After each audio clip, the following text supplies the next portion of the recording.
It's the beginning of a glorious late spring day at the Redden Soccer Park in Madison, Wisconsin. The 12 playing fields are empty for now. Soon, though, the dew will evaporate and there will be a bustle of activity, but it won't involve a round ball. Instead, a round disc will be the object of attention as all eyes in the sport of ultimate focus here. The nation's top college teams will try to finish what has already been a long journey. It's a 4-day season-ending marathon, a tournament that will ultimately decide who is the best in the land. It's the 2010 USA Ultimate College Championships, and the road to the finals begins here on CBS College Sports Network.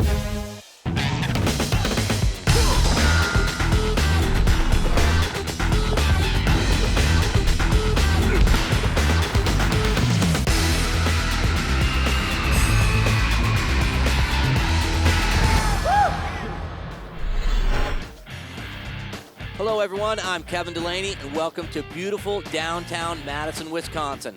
Located on an isthmus between Lakes Mendota and Monona, the majestic Capitol building a centerpiece to the home of state government and education, the University of Wisconsin. And this weekend, the home of the 2010 USA Ultimate College Championships. It is among the longest seasons in college sports. Ultimate teams begin play in the fall and will compete in up to 40 games to make it here, the Nationals. For the men's or open division, it is the 27th annual College Ultimate Championship. The women's championship began 3 years later. In that time, both the level of participation and the quality of play have increased dramatically. There's a lot more players, a lot more teams playing. 10 years ago, we had less than half the teams that we have now. Now we're over 700 teams in our college division that start out competing at the sectional level, and a handful of those qualify for regionals, and even smaller amount qualify for this tournament. So it's a lot of teams out there, and it means a lot to them to get to this level. Ultimate, a combination of football, soccer, and basketball. The goal, relatively simple. Throw and catch the disc until you catch it in the other team's end zone. And these teams, 20 each from the men's and women's divisions, have done that better than the rest. And it's constant movement, there's very little downtime, and you got long bombs, you've got lots of short passes, you got players diving all over the place on offense and defense. You've got the skills of the throwers, which is really cool. The flight of the disc is fun to watch. Different than a ball, definitely very dynamic. In each division, teams are seeded and placed in 4 pools. Round-robin play will determine pool winners who will advance to the quarterfinals against the winners of play-in games between runner-ups in those pools. Up and out, ready, go! The road to the championship will be told primarily through the eyes of 2 teams. We're the Oregon Ultimate team named Fugue, and we are at the College Nationals in Wisconsin. 2010. Holla. Let's do it. The Oregon Fugue women's team has done it all year long. They arrive in Madison with a 36-1 season record, winning the Northwest Regional and grabbing this tournament's #1 seed. This entire year has been absolutely amazing, and not only has the relationship between each other grown even stronger, but we've become really, really good. We've always been a pretty strong team with a pretty good program, but this year is definitely a special year for us. We just really want to win this year. Some of the most interesting players on our team are Tina Snodgrass. She's another captain of ours. Her number is 21. She was a varsity tennis player last year, or the year before that. So she's amazing. She's really kind of the mom of the team. Julia Sherwood, she's also another captain. She can basically throw anything to anyone, and also the most humble person I know. I'm going to make this point happen. Lou Burris is our coach, and he's really transformed our entire program. He's taken us from 13th in the country to right now #1. So he's amazing and very, very goofy. Traveling with your team is like the funnest thing you can do, especially in college. It's just really fun to fly with 20 of your best friends. And on the way here, we've actually done this before. When we're on like really small planes, we sing to the flight attendants if they're really good. Oh, here comes Tim, do-do-do-do. So we sang a song to Tim, which is one of our flight attendants, coming here. It was really fun. And there you have it. Let's go, Pitt. On the men's side, the Pittsburgh and Sabanur come in as the 10th seed with a 29-9 season record and a second-place finish in the Eastern Regionals behind Cornell. All right. The Hawk! This year, it's been different than every other year. We've been a lot more successful. I think we made it to 3 finals and 4 tournaments. We haven't really done that before, and we've never really won a major tournament, which we did in the fall at the Wilmington 8s. So this year's been really impressive for us as a season. When I first came here, you could just be like an athlete and you could probably make the team, get some playing time. Now it's kids who've played 4 years in high school, have gone to Worlds, and they come on and make the team. You have to have a lot more than just athleticism now, you have to have skills as well. The majority of our people on our team played varsity athletics in high school. We had a player last year who's now playing for the NCAA Pitt basketball team. So I think the athleticism is really one of those things that has really taken a step up over the years. And, you know, you really just can't play at this level unless you're willing to put forward that commitment. Basically our strength, just being physical on defense and fast on offense. The most flashy and probably the most fun to watch, hands down, is Tyler DiGirolamo. Finesse, fitness, everything you could want in a receiver. He'll score on you every time if you don't have him matched up securely. Eddie Peters or Zach Kaufman, hands down, shut down defensive players. It's amazing to watch how well they can not let another player, even the best player on the other team, not get the disc. Last year we made quarterfinals against Carleton. It was a close game. We're looking to get there at least, if not semis or finals. I mean, our goal every year is to win nationals. So if we get in the finals and we win, that is our goal. It is our expectation every year. When we return to Madison, both Oregon and Pittsburgh like their chances, and early on, they have good reason to. The Alt Games College Action Sports Championships is being brought to you by Jack in the Box, where you can get anything on the menu any time of day. By GoTo11.com, the online interactive action sports community. Click to play. And by Geico, where 15 minutes could save you 15% or more on car insurance.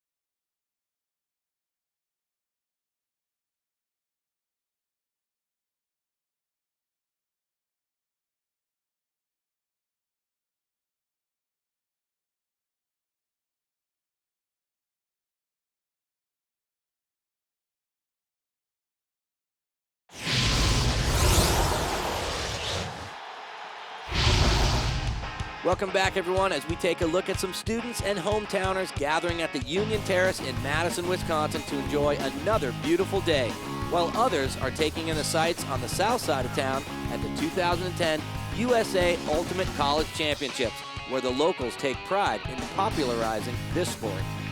Madison is claims, per capita to be one of the most ultimate friendly towns in the country. And I think they have a legit claim. They've got a huge summer league here for a relatively small town. And you can see a lot of them are out here. They love the sport, and they're showing it this weekend. The Oregon Fugue and Pittsburgh and Sabanur have traveled halfway across the country with just one expectation: win nationals.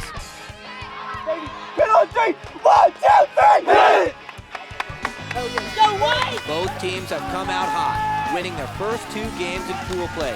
The Sabanur scored easy wins against Texas State and perennial national contender Michigan.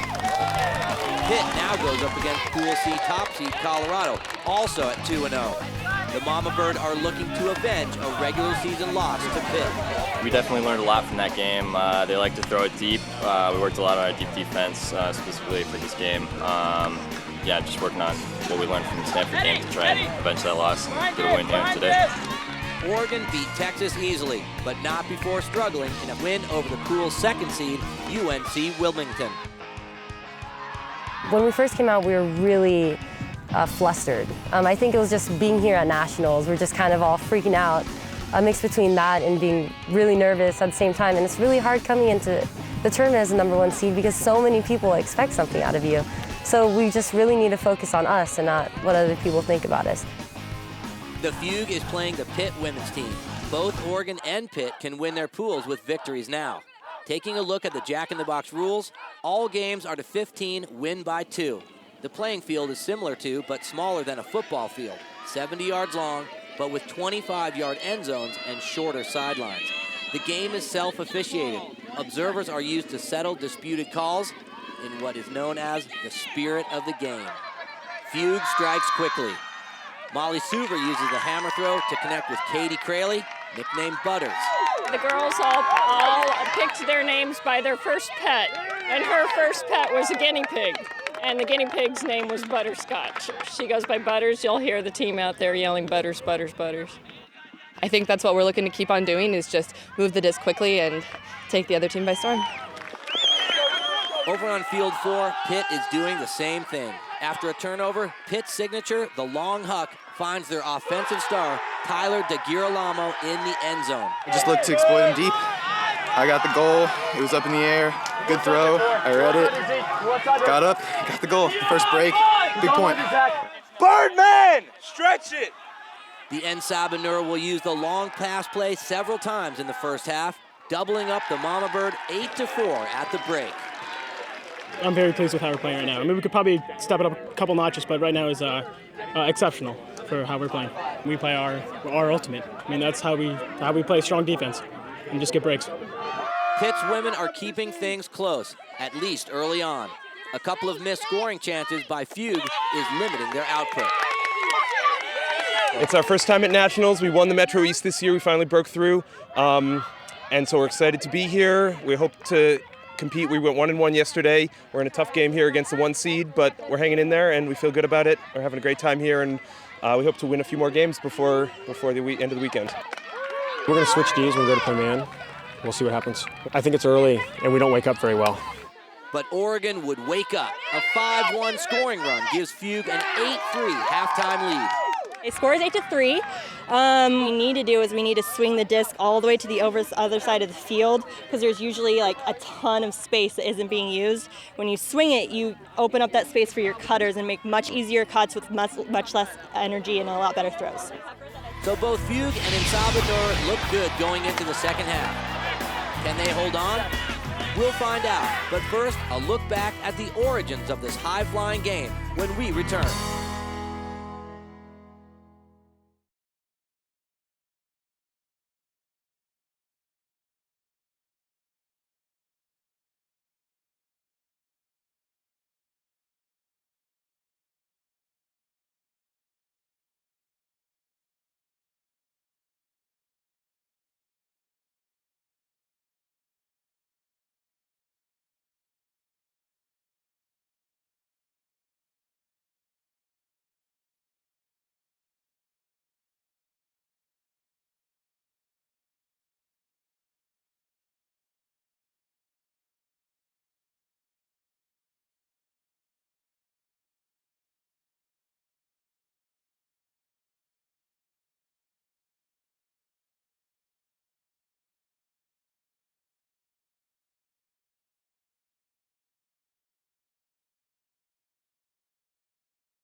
The game of Ultimate has certainly come a long way from its humble beginnings more than 40 years ago.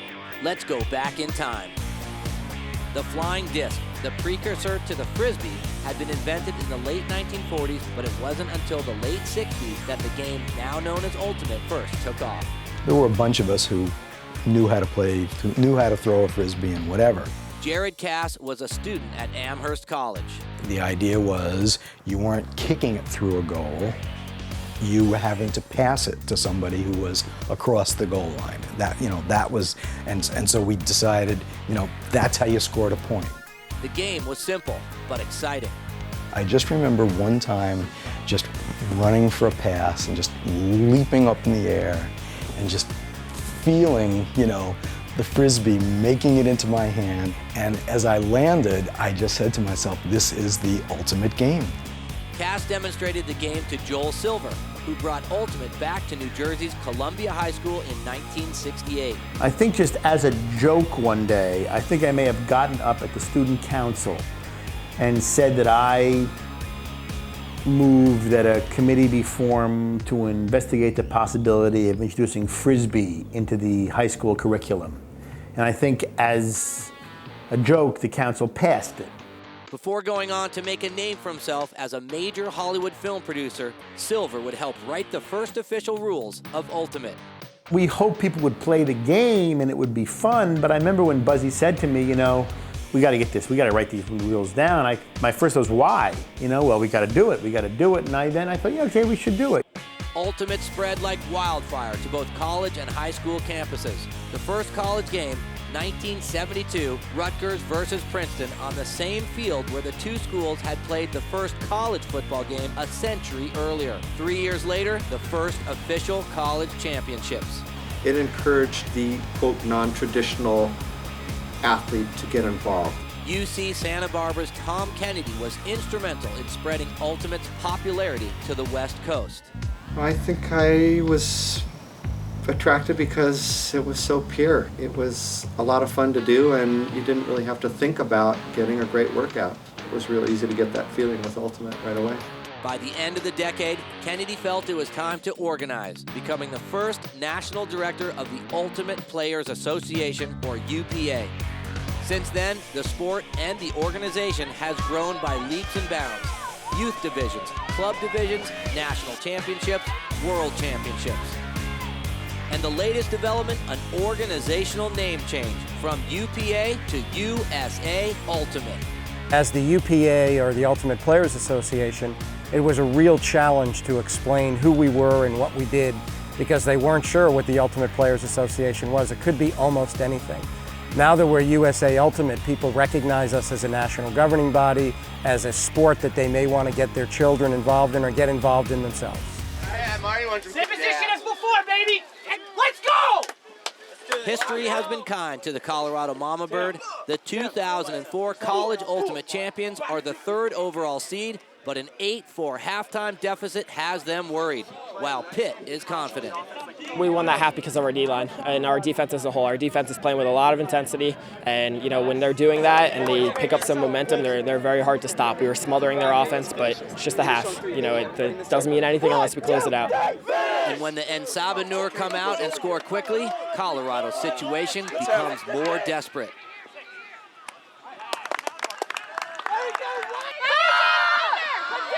The Pittsburgh women's team is fighting hard, but the Oregon Fugue is just too powerful.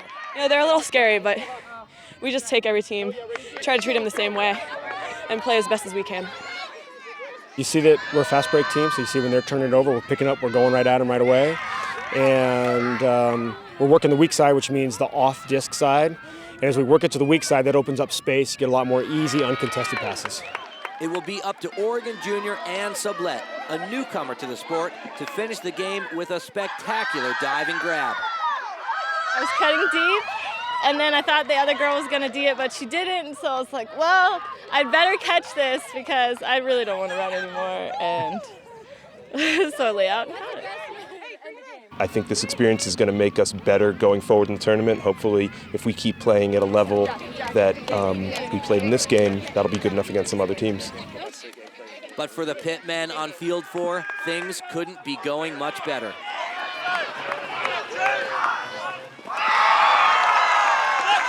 The teams are swapping goals. Colorado will score 2 in a row to cut the deficit to 3. But Pitt ends it on a 3-goal run. The final, 15-9, Pitt.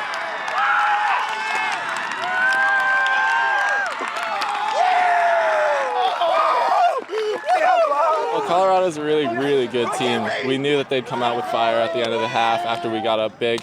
And really, it just came down to consistency and matching their pressure, point for point. Both Pitt and Oregon have 1 game to go in pool play, but each knows they will be advancing to the quarterfinals. When we come back, Pitt will face the hometown favorite, a powerful program for the men and women of Madison.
Welcome back to the Alt Games coverage of the 2010 USA Ultimate College Championships.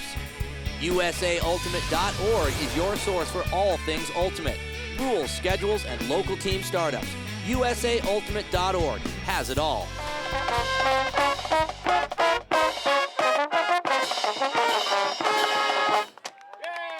The Wisconsin Pet Band leading the cheers for their Hodag men's team, preparing to meet Pitt in the final pool play game at the 2010 USA Ultimate College Championships. Play for the boys that aren't going to be here next year.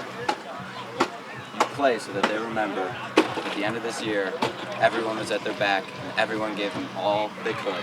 Both the men's team, the Hodags, and the women's team, Belladonna, have grown into powerhouses. The Hodags have won 3 national championships since 2003. The teams and the sport have become a Madison tradition. We find fun in winning. Here we pride ourselves in taking ourselves serious enough that, you know, when we have fun, it's because we're crushing some team. Whenever any of our high school friends would graduate and go to Madison, it was always a huge deal whether they made the Hodags or Belladonna, and now I get to be on the team, and it's awesome. Right now, in this season, it's life or death for me, and obviously it's a little more sense of urgency this year. Ultimate, for some reason, just has a home here in Madison. Wisconsin Ultimate puts in more work, puts in more hours, which makes us close. I couldn't be more proud of them, especially this year. They've really gone above and beyond any team, that I've been involved with. I caught the game-winning goal my freshman year in '07 when we won. I was so happy I didn't know what to do. I turned around and immediately hugged the closest person, who fortunately was my teammate. You know, that is what the program is based on, is that competitive edge and winning and beating teams, and we love it.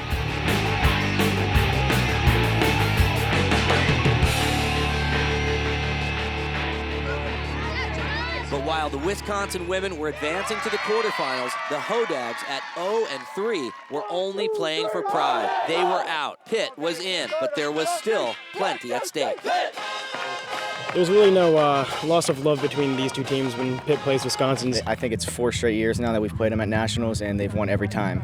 And I know that this game means nothing for them. They've already been eliminated from bracket play, but I know there's a lot of people on the sideline, a lot of Pitt alumni that want us to win this game. Follow, up, go two. The two teams played hard. Injuries are a common theme in Ultimate.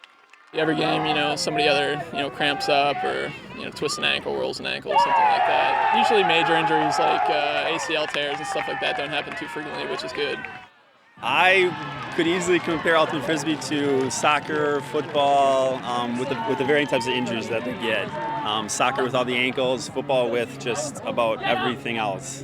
Ultimate, just see a lot of knees, ankles, and if someone injures a hand, they can't throw the Frisbee. The Hodags would